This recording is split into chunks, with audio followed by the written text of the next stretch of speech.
Hello, it's Gabrielle here from Boingboing and the Centre of Resilience for Social Justice.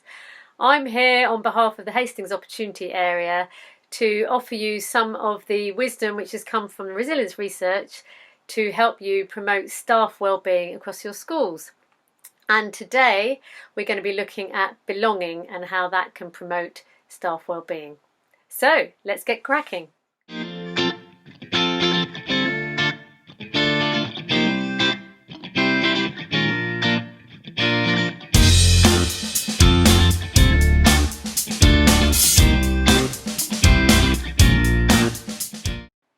If you're familiar with Boingboing, you'll know that we look to promote resilience across the whole school environment, and we use the resilience framework as a way of assessing what schools are doing at the moment and what's working and what they can do more of, and also finding out if there's some other areas you can look at. You won't be surprised to hear that a sense of belonging is a very strong promoter of positive mental health and a sense of well-being, so it's a good one to start with. I think it's also true to say that the impact of COVID-19 has meant that some people have really not felt a sense of belonging with their school. There are people who've been isolating, there are people who weren't involved in the rotas when the schools were only partially open. And also because of the creation of bubbles and difficulties with social distancing and getting to staff rooms and so on, it's much harder for people to feel a sense of belonging, a sense of being part of what's going on. And of course we know that that is crucial, really, so that people get up and they want to go to school and they're prepared to put up with things which are difficult, and obviously they keep talking as well to share ideas. Now, I'm aware that you have already been working very hard to make sure that the pupils have a strong sense of belonging and stay connected with the schools, particularly after March when many weren't coming in. You were making phone calls, you were connecting with them in other ways, dropping off work at their homes if they didn't have access to any other sort of work. And that has been really powerful and helpful. And then since the pupils have come back, I know that you've been keeping in touch with those who are isolating and so on. So now's the time to think about how we're doing that with our staff. So why not pause the video for a second, just to sort of take note and take stock of how have you already been maintaining the relationships with staff in the school, and thinking about all the staff. What do you already do that helps people to feel connected, and if staff are new, to make sure that they very quickly feel a strong sense of belonging in the community of your school. So we know that belonging and strong relationships are really strong buffers against all sorts of adversity. And if you look at the resilience framework, and this one here is one which was co-created with some pupils up in some of our schools in Blackpool, you'll see lots of different ideas about how to foster a strong sense of belonging and keep relationships going within a school. I'm going to just share 4 top tips for you from my experience of working with lots of schools, and that's enough to be getting on with. My first tip is about maintaining a dialogue with all the staff in the school rather than directing people. And obviously this has been done very successfully in lots of schools, but it's also very tempting to make decisions because it feels like things need to be reacted to very quickly. And by doing that, you miss out on all the ideas and expertise in the school, but also you alienate people and they don't feel necessarily they're part of the solution. So maintaining a dialogue, first of all, is about inviting feedback and inviting ideas and trying to really do that as often as possible and as consciously as possible. In some schools, they set up anonymous boxes where people can put ideas in. But in other schools, it's about just going and having those conversations. So not just announcing that you'd like people's ideas, but actually going individually and having conversations. Because remember that some people won't feel confident that their ideas are worth anything, and yet they have expertise in their own area. There are, in fact, no experts to this current situation, so we might as well draw as much as possible on the people who are experiencing all the new things we're doing with bubbles and cleaning and just trying to be safe. So let's gather those in.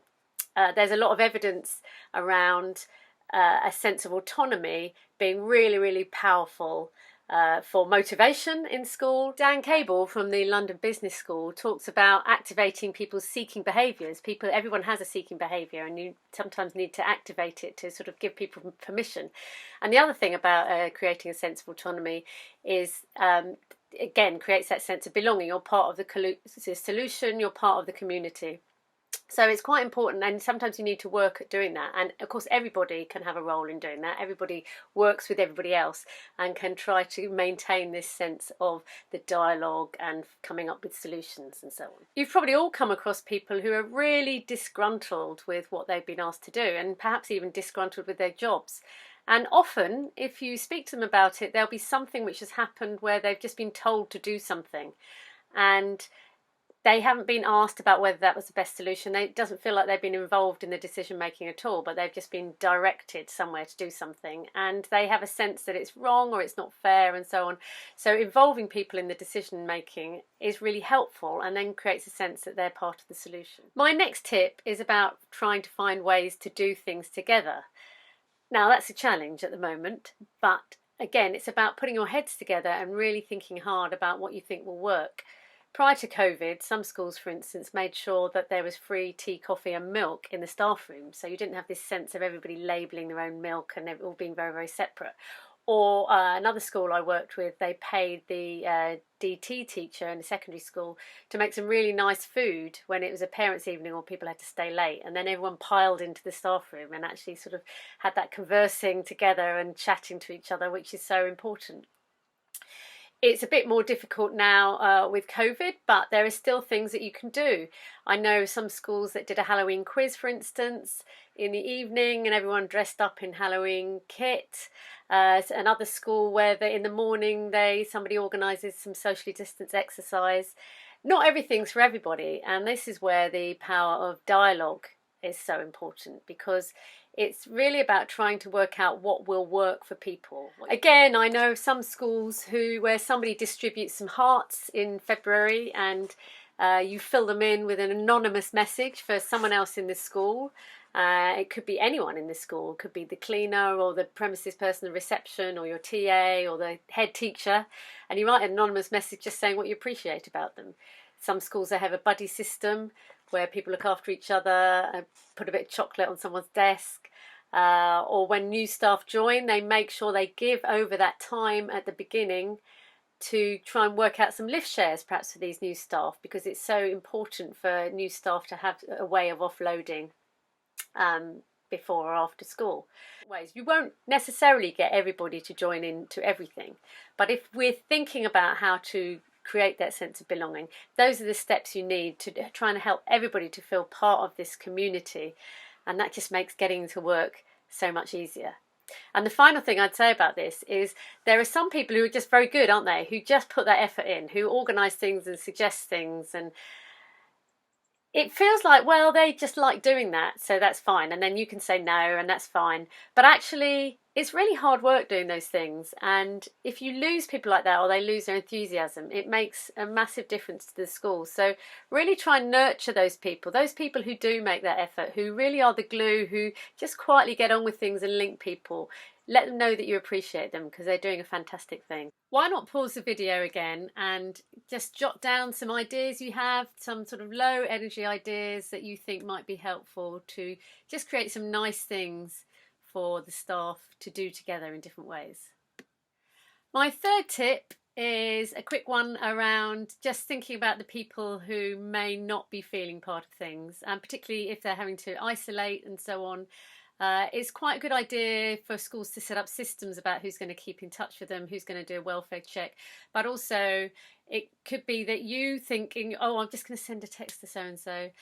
And my final tip is about what to do with those feelings that you have, and particularly COVID is really ramping up everyone's feelings. But when you feel like somebody's done something to offend you, or has been rude, abrupt, seems to be out to get you, any of those feelings, and of course in teaching it's really ramped up more than in other professions, because people all have their holidays at the same time, which means that everybody is exhausted at exactly the same time and not necessarily behaving as they would like to in other circumstances. So what do we do with that? Well, if you can sort of notice what you're feeling about things, if something's happening and it doesn't seem right, and take a step back and then remain curious. So being curious about how people are behaving, and this works for pupils as well, rather than passing judgment on them, is really helpful for sort of keeping the poison out of your body, but also to keep things relating smoothly. So if you sort of think, oh, I wonder why they did that. That's really not like them to do that, or they seemed really abrupt. Is it about me, or are they just absolutely overwrought and they would never normally behave like that? So if you keep that sense of curiosity, it also helps in relationships across the school, because if somebody says to you, starts making a judgment about another member of staff, that's all very well and good, and gossip, sometimes feels fantastic, but actually it leaves you with that sense of, oh, I don't know whether people are making judgments about me as well in the same way they're making judgments. So curiosity rather than judgment is a great rule for carrying through for a strong sense of community in the school. So those are my 4 tips about belonging to be getting on with.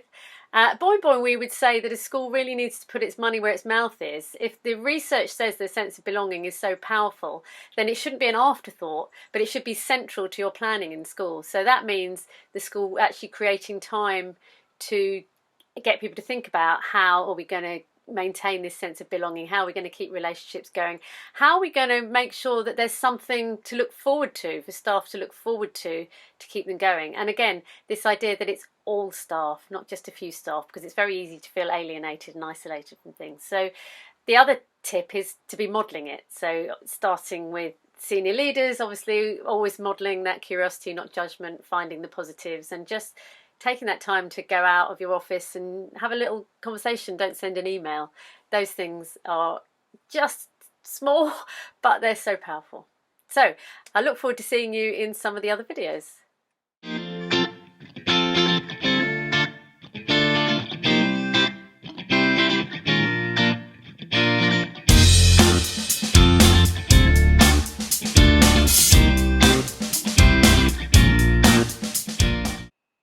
You can find out more, including information on Boingboing's academic resilience approach, from our website, boingboing.org.uk, where we have free to download resources and also a guide to children and young people's mental health in schools with a COVID edition.